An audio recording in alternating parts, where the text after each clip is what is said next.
Salam yoldaşlar, hər vaxtınız xeyirli olsun. Ümid edirəm ki, hamınız yaxşısınız. Bu testləri izah edəcəm sizin üçün, amma etməzdən əvvəl sizə bir şey deyim. Çünki məndən çox adam soruşur. Mən buna məsul bir şəxs deyiləm, amma soruşurlar. Hər halda bu hazırlığı keçdiyim üçün soruşurlar. Deməli, ölkədə ilk dəfə sertifikasiya imtahanı, bəli, 2022-ci ildə baş tutub. 2022-ci ildə imtahan verən bütün müəllimlərin 2027-ci ildə 5 ili tamam olur. Hansı ki, qanunvericiliyə əsasən 5 ildən bir müəllimlər sertifikasiya imtahanı verməlidir və bu proses 3 dəfə olmalıdır. Amma nəzərə alsaq ki, Naxçıvan Muxtar Respublikasında müəllimlər yəni ilk dəfə imtahanı 2021-ci ildə verib və 5 ili bu il, yəni 2026 bu il dedikdə, yəni növbəti ilin 2026-cı ildə tamamlanır və biz yəni o 2021-də imtahan verən hamı hardasa 3000-dən 3500-dən çox müəllim bu il 5 ili tamam olduğu üçün imtahan verəcək.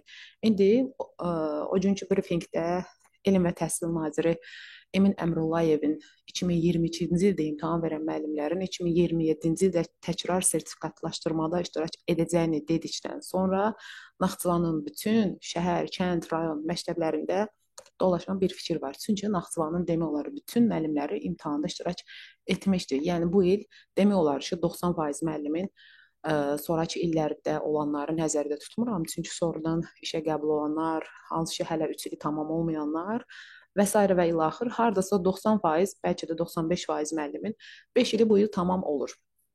Və imtahan verəcəyini düşündüyü halda Emin Əmrullayevin o necə deyim, danışığından sonra, o nitqindən sonra hamıda bir fikir formalaşıb ki, görəsən biz imtahan verəcəyikmi bu il?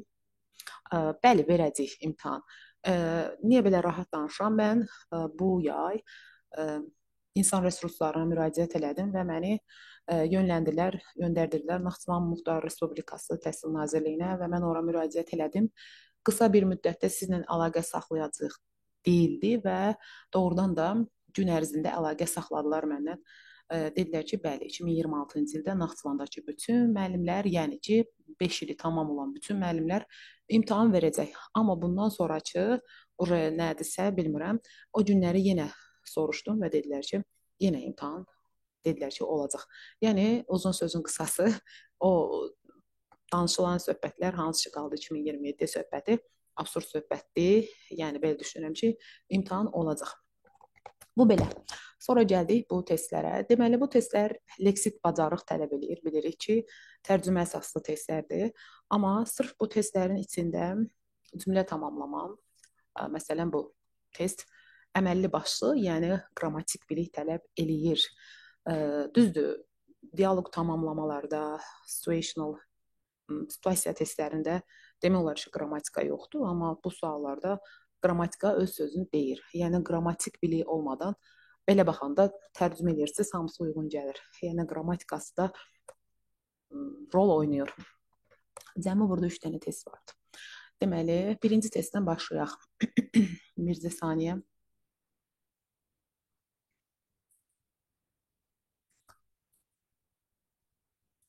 Aha, deməli, fərqi yoxdur da, sizə ola bilər ki, budaq cümləni variantlarda verər, ola da bilər baş cümləni variantlarda verər. Yəni fərqi yoxdur. Hər iki halda yəni nəticə eynidir. İndi məsələn bizə burada baş cümləni veriblər, biz budaq cümləni müəyyənləşdirməliyik. Ola da bilər əksi ola bilər. Fərqi yoxdur. Cümlənin baş tərəfin, birinci tərəfin boş buraxar, ikinci tərəfin boş buraxar. Yəni bu testlərdə istənilən halda qrammatika öz sözünü deyəcək. İndi burada birinci tərəf boş buraxılıb və budaq cümləsi yoxdur. İndi hardan bilirəm mən bunun budaq cümləsi yoxdur? Bunu mən uşaqlara da belə deyirəm, amma bəzi hallarda müəllimlər də baş və budaq cümləni ayırd etməkdə çətinlik çəkir. Demirəm bu variantla yadda saxlayın, amma düşünün ki, yəni tapa bilmədiyimiz halda, baxın burada if, burada although, sonra when, because, whenever, bunlar olur bağlayıcı. Bağlayıcı olan tərəf olur asılı cümlə, yəni budaq cümlə. Bu deməli bizə verən cümlə baş cümlədir şərtdə. Budaq cümlə qalıb variantlarda. Deməli, bizim baş cümləmizdə bizdən nə istəyir?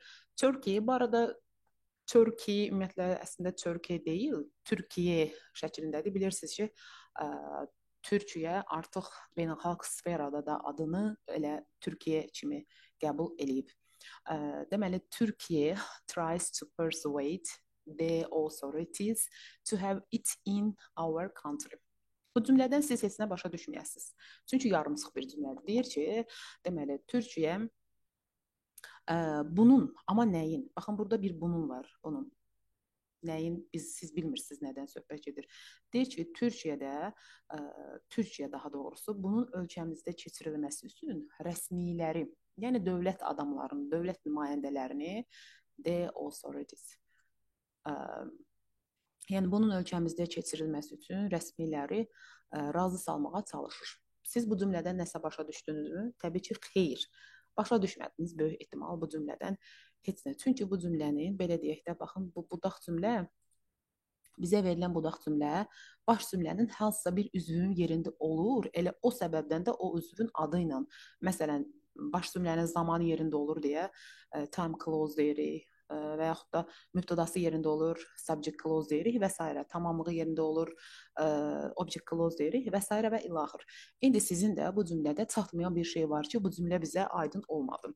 O çatmayan hər nədirsə nəzərə alın ki, burada bir refer back eləyən var. Siz bilirsiniz ki, əvəzlik ümumiyyətlə cümlədə göydən düşmür.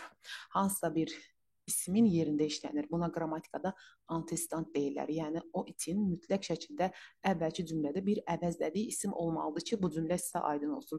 Tamam. İndi A variantda bizə demək istəyir ki, if the powerful nations try to use a conflict to their advantage. Bu cümlə o cümləyə belə baxanda da uyğun deyil. Tərcümə eləsəz də yenə uyğun deyil. Birincisi tərcümə cəhətdən baxaq. Deyir, əgər güclü dövlətlər münaqişəni, yəni hansısa bir münaqişəni öz xeyirlərinə istifadə etməyə çalışsalar, Türkiyə bunu ölkəmizdə keçirilməsinə səlahiyyətli şəxsləri, səlahiyyətli nümayəndələri inandırmağa çalışacaq. Birincisi, bu cümlə biraz leksik cəhətdən oturmadı. Tutaq ki, leksik cəhətdən oturdu. İndi sizin burada dediyiniz şey mütləq şəkildə əvvəlki cümlədə olmalıdır. Bu əvvəlki cümlədə siz onu ya nations buna aparasınız ki, bu cəmdədir, olmaz. Buna görə siz them deyərdiniz. Ki desəz də cümlə leksik cəhətdən tam deyil. Try to use a conflict. Bunu aparsaz, konfliktə buna it demək olar. Aparsaz, onda belə çıxır ki, konfliktin ölkəmizdə keçirilməsi üçün razı salmağa çalışır. Absurd səslənir. Deməli, bu A variantı həm leksik cəhətdən deyil, həm də elə qrammatik cəhətdən də deyil bu variantın tamı. Yəni, bu cümləni complete eləmir. Gəldik B variantına. Although athletic competitions didn't stimulate. Bu sözü gələndə həmişə dilimdə 2 dənə çıxır. Goodwill between nations. Deməli, deyir ki, baxmayaraq ki, idman yarışları millətlər arasında xoşniyyəti artırmadı. Birincisi, bu cümlə ümumiyyətlə 2 səbəbdən qrammatik cəhətdən o cümlənin tamamı deyil.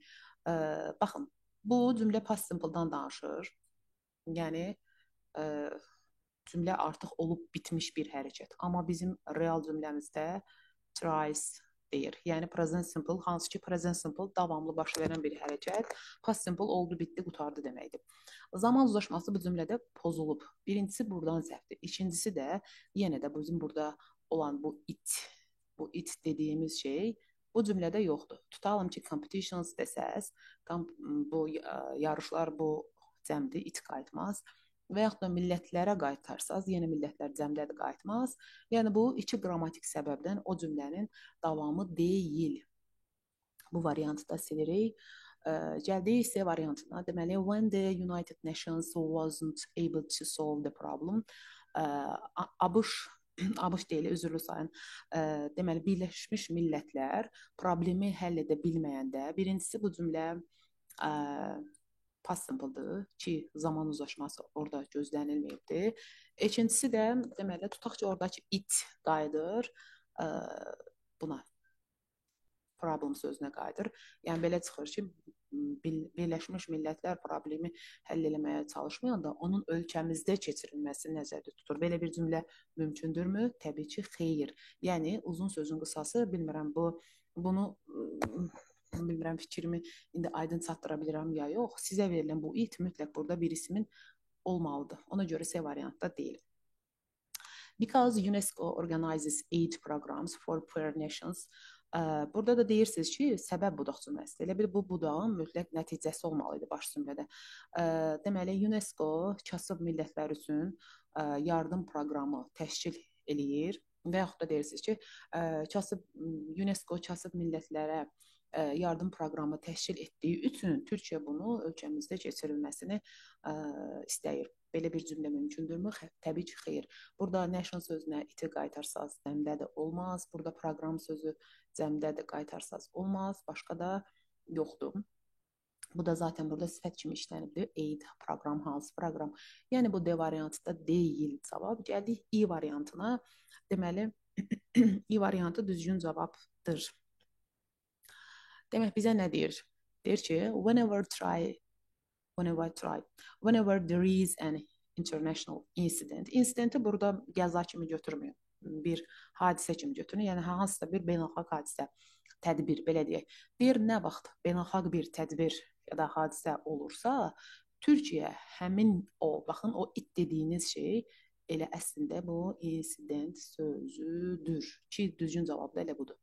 Deməli, nə vaxt beynəlxalq bir tədbir olursa, Türkiyə onun ölkəmizdə keçirilməsi üçün rəsmi nümayəndələri razı salmağa çalışır və cavab olacaq burada E variantı. Belə, gəldik ikinci testimizə. İkinci testimiz bizə nə deyir? İkinci testdə yenə bayaq dediyimiz qaydalar burada keçərlidir. Çünki fərqi yoxdur dedik. Birinci tərəf boş buraxılsın və yaxud da ikinci tərəf boş buraxılsın. Deməli, the citizens will hold a big protest. Deyir, vətəndaşlar böyük bir etiraz edəcəklər. Siz bu cümlədən, sizə bu cümləni kimsə belə desə, siz ora qayıdıb deyərsiniz ki, niyə? Ya da hansı şərt altında eləyəcəklər. Yəni, iki dənə variant ola bilər bu test üçün, bu cümlə üçün, daha doğrusu test üçün yox. Ya burada bir niyə deyə bir açıqlama olmalıdır, ya da hansısa bir şərt qoyulmalıdır. Yəni, uzun sözün qısası, ya bu səbəb budaq cümləsi kimi olmalıdır, ya da şərt budaq cümləsi olmalıdır. İndi baxaq. Deməli, vətəndaşlar niyə ya da ki, hansı şərt altında etiraz edəcəklər. Just as the farmers were cutting down many trees. Deyir ki, fermerlər çoxlu ağac kəsdiyi anda vətəndaşlar böyük bir etiraz edəcəklər. Bu düzgün cavab ola bilməyəcək. Birincisi, leksik cəhətdən deyil. İkincisi, özdə kəsdiyi halda, kəsdikləri halda deyəndə bu dilimizdən indiki kimi səslənsə də əslində bu keçmiş zamandır, baxın. Were cutting. Deməli, bu cümlənin zamanı, nağdı ora düzgün deyil, heç leksik cəhətdən də düzgün deyil. Provided that, bilirsiniz, provided that if deməkdir. Provided that the council went, ki artıq bu düzgün deyil. Çünki past simple'dan danışır. On pulling the historical buildings down.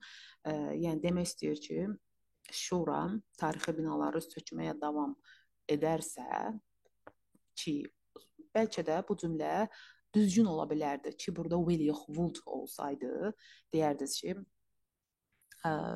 həm də bu cümlə yəni başqa bir qrammatik səbəbdən də olmur. Provided that əslində real şərt budaq cümləsi yaradır. Belə olan halda, yəni provided-dan sonra past simple, tutalım ki, digər tərəfdə burada, yəni o will yox, would olsaydı, bu cümlə yenə qrammatik struktur cəhətdən zəif olardı. Zaman uzlaşması gözlənsə belə, çünki provided that əsasən real şərt budaq cümləsi yaradır və if-də bu provided that, if-dən sonra past simple, digər tərəfdə would feil vermək, bu second conditionaldır, yəni real, indiki real, unreal cümlədir. Yəni indiki unreal second type'lar indi amma arzu cümləsi bildirir. B variantda cavab deyil. Gəldik C variantına. Deməli deyir ki, if the government builds roads through the region which involves residential areas and parks. Burada demək bizə əslində bu cavab elə düzgün cavab olacaq. Zamanı builds düzdür. Şərt budaq cümləsi də başlayıb if ilə. Deməli bizə deyir ki, əgər hökumət, nə bilim, əgər dövlət yaşayış yerlərindən və parklardan keçən bir yol tikərsə, hökumət etiraz edəcək, şərt qoyur. Yəni, əgər siz bunu eləsəz, biz də etiraz edəcəyik demək istəyir. Yəni bu variant düzgün cavabdır. Bu demək olar ki, şərt budaq cümləsidir. Şərt budaq cümləsinin içində də bir dənə relative clause var. Bu isə yəni deyir ki, hökumət regiondan yol düşərsə, ortaya sual çıxır. Hansı regiondan? Yəni biz axı indi hər bir keçən regiondan aidiyyatı olan, olmayan etiraz eləmək olmaz. Baxın, orada bir açıqlama verib bu hissənin which involves hansı ki, yəni yaşayış yerlərini, residential yaşayış massivlərini və parklarını əhatə edən, yəni o ərazidən keçən bir yol düşərlərsə, heç nəsə variantı düzdür, etiraz edəcəklər. D variantında deməli if only the amount of taxes has been brought. Əslində burada başqa bir qrammatik səhv də var belə baxanda. Brought down a little by the government deyir ki, burada if only deyir, çaş. Əslində çaş deyib if kimində, yəni present perfect-lə istifadə etmək çox da düzgün də deyil. Lap düzgün olsa belə, yenə də bu o cümlənin zamanlaşması pozulubdur. Deyir, çaş hökumət vergilərin miqdarını biraz da aşağı salsa, bring down aşağı salmaq. Aşağı salsa, arzu cümləsində elə bil deyirsiniz ki, yəni tutaq ki, bunun qrammatik strukturun D variantını bilmirsiniz. Çaşıyı aşağı salsa, hökumət vətəndaşlar onda etiraz edəcək.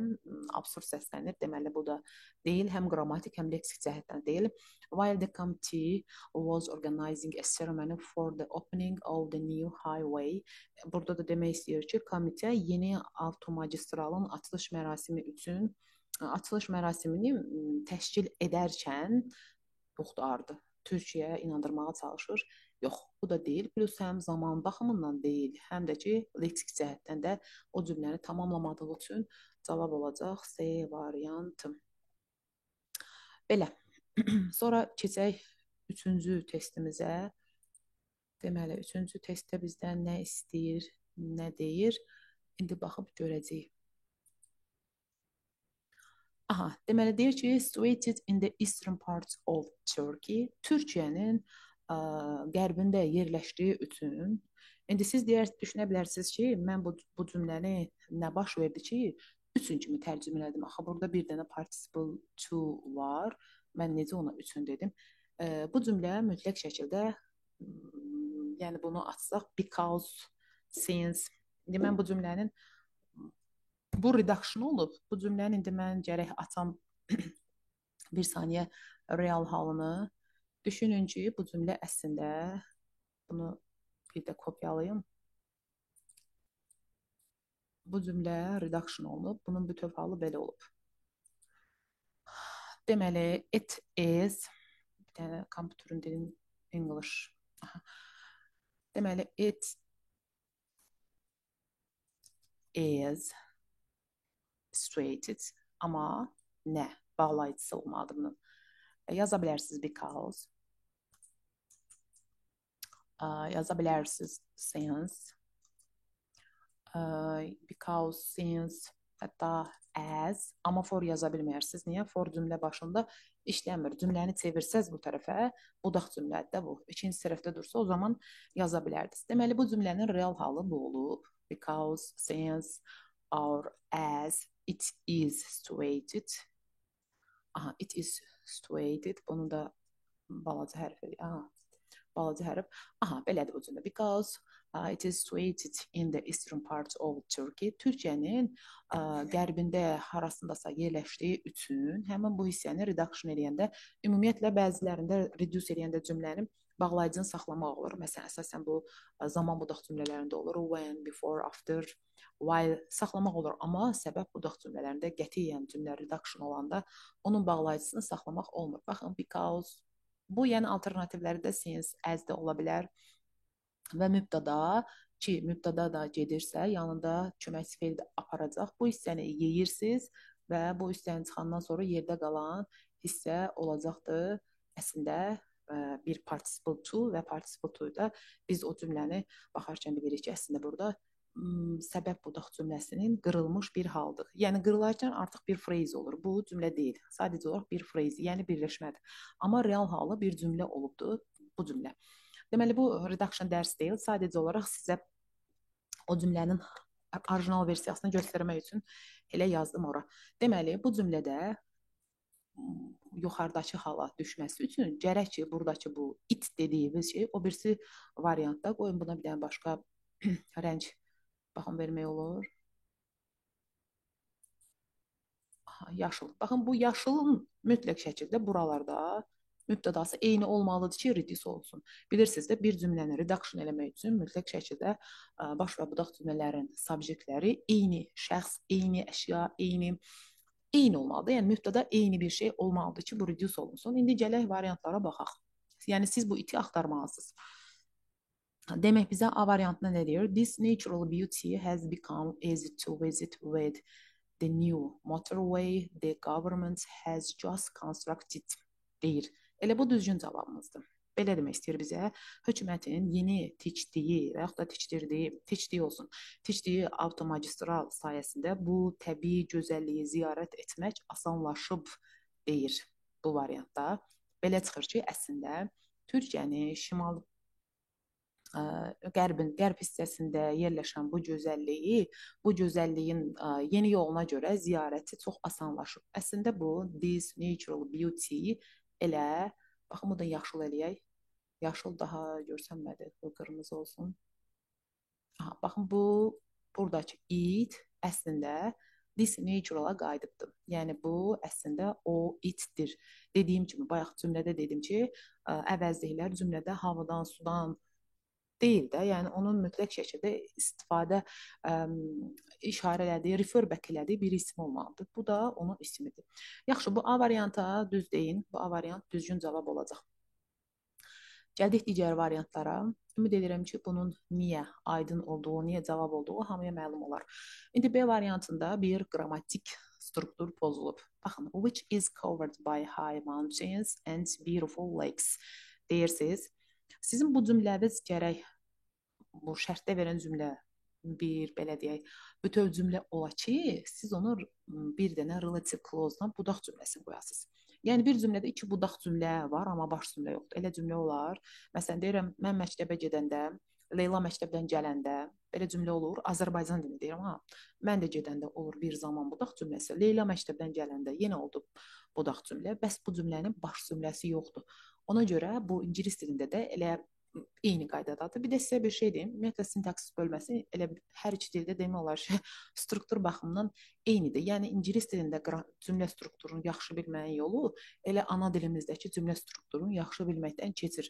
Yəni bu cümlədə fərz eləyin ki, baxın bizə verilən bu cümlə bir budaq cümlədir. Variantdakı da budaq cümlədir. Demək ki, belə bir şey mümkün deyil. Yəni bu which olan hissə tutaq ki, aiddir Türkiyəyə. Bunu təyin edir. Bəndə cümlənin başı yoxdur axı. Yəni sadəcə iki dənə frezi yan-yana qoymuş sayılırıq. Tərcüməsində də demək istəyir ki, hansı ki, hündür dağlar və gözəl göllərlə əhatə olunub, örtülüb deyil cavab. We set off from Erzurum and till Nemrut we kept on driving. Sizə də demək istəyir ki, biz Ərzurumdan yola çıxdıq və Nemrut'a qədər sürməyə davam elədik Türkiyədə yerləşdiyi üçün. Belə cümlə olarmı? Olmaz. Plus da ki, bu set böyük ehtimal keçmiş zamandır. Hardan bildim? Set amorfedir, dəyişmir. Amma görürsünüz ki, burada kept past simple var. Deməli, cümlə past simple-dır və sizə real bir cümlədən danışır, hansı ki, indi də vəziyyət elədir. Türkiyənin o hansısa hissəsində təmir olunan yol dağıdılmır da, yenə də qalır. Deyil C variantı cavab. Gəldik D variantında. In winter, the snow covers all the land and you can't even see the flowers. Yəni qışda hər yeri qarla örtüləndə in winter birincisi örtüləndə sən deyir hətta gülləri belə görə bilmirsən. Birincisi düşünün ki, in winter relative clause-un bir elə bir Türkiyənin şeylərdə təyin edir in winter. Yəni ora aiddir. Bu in winter deyəndə nəyi nəzərdə tutur? Qarda torpaq örtülür. Bunun Türkiyəyə nə aidiyyatı var? Yəni bizə verilən cümləyə nə aidiyyatı var? Elə deyil. Yəni bu leksik cəhətdən qrammatika burada nə axtaraq bilmirəm, amma bu o cümlə deyil. Yəni bu cümlənin ardı da var. Which have resistance to cold.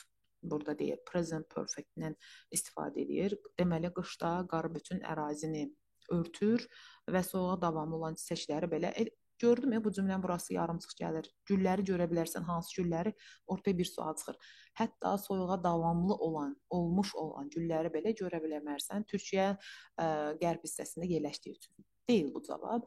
Since the Western District isn't as far away to use as it is mentioned. C variantında da demək istəyir ki, C variantında düşünün ki, əslində burada because, since, as ilə verdiyimiz, yəni səbəb budaq cümləsi var. Bir dənə də budaq cümlə yaranıbdı. Since budaq cümlə yaradıb. Yəni demək istəyir ki, çünki qərb rayonu deyiləndən o qədər də uzaq deyildi. Türkiyənin qərbində yerləşdiyi üçün, çünki deyilən qədər də uzaq, as it is mentioned, yəni deyilib də əvvəlcədən bu deyiləndən, bizə deyiləndən də uzaq deyil. Nə olub cümlə? Nəsə başa düşdünüz?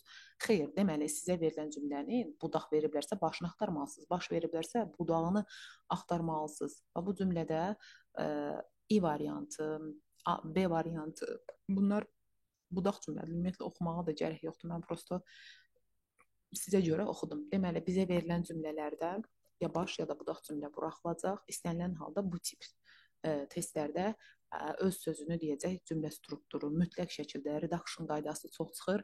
Yəni cümlə tamamlama testini yazmaq üçün redaction qaydasını mükəmməl bilmək lazımdır. Cümlənin növlərini mükəmməl tanımaq lazımdır. Zaman uzlaşmasını da bilmək, yəni çox da advanced bir bilik tələb eləmir. Çünki abituriyent səviyyəsində də bu vardı. Ümid edirəm hamınız üçün xeyirli olar. Bir faydası olmuş olar. Təşəkkür eləyirəm. Çox sağ olun.